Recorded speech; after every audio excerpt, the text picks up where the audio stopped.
Hello my beautiful people, welcome back to my channel. I am Puja, you are watching my YouTube channel Puja Banik. অনেকদিন বাদে একটা রান্নার video নিয়ে চলে এসেছি। তো দেখো, নিরামিষ একটা পনিরের রেসিপি রান্না করব। তার জন্য পনিরগুলোকে এভাবে কিউব করে কেটে নুন হলুদ দিয়ে একটু ভেজে নেব হালকা লাল করে। আর এই দেখো, আমাদের পনির ভাজা কমপ্লিট। এরকম ভাবে হালকা লাল করে একটু ভেজে নিয়েছি। এবার ফ্রাইং প্যানে তেল গরম করে ওর মধ্যে লবঙ্গ, তেজপাতা, দারচিনি, এলাচ এগুলো একটু দিয়ে নাড়াচাড়া দেবো। হালকা একটু গন্ধ বেরোতে শুরু করলেই আমরা আলু কেটে রেখেছিলাম, তার সাথে কাঁচা লঙ্কাও কেটে রেখেছিলাম, ওগুলো দিয়ে দেবো।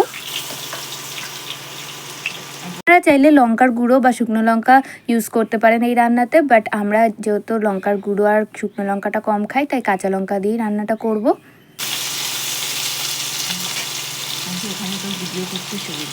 এবার আমি দিয়ে দেব হলুদ পরিমাণ মতো, পরিমাণ মতো লবণ দিয়ে ভালো করে নাড়াচাড়া করে আলুটাকে ভাজতে দেবো।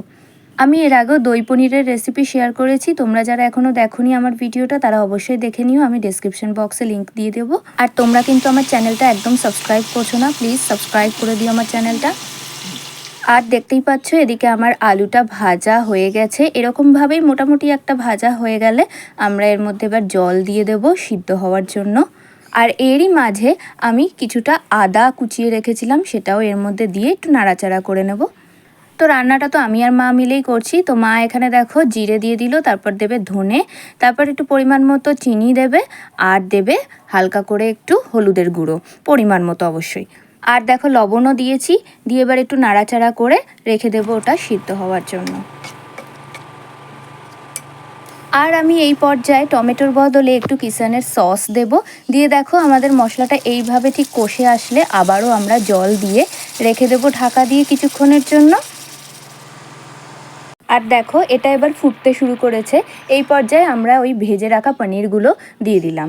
পনিরগুলো দেওয়ার পরে ভালো করে নাড়াচাড়া করে আবারও কিছুক্ষণের জন্য রেখে দেব।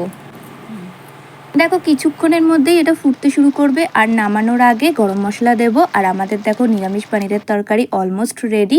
দিয়ে আবার একটু ভালো করে নাড়াচাড়া করে একটু হালকা করে ফুটতে দেব।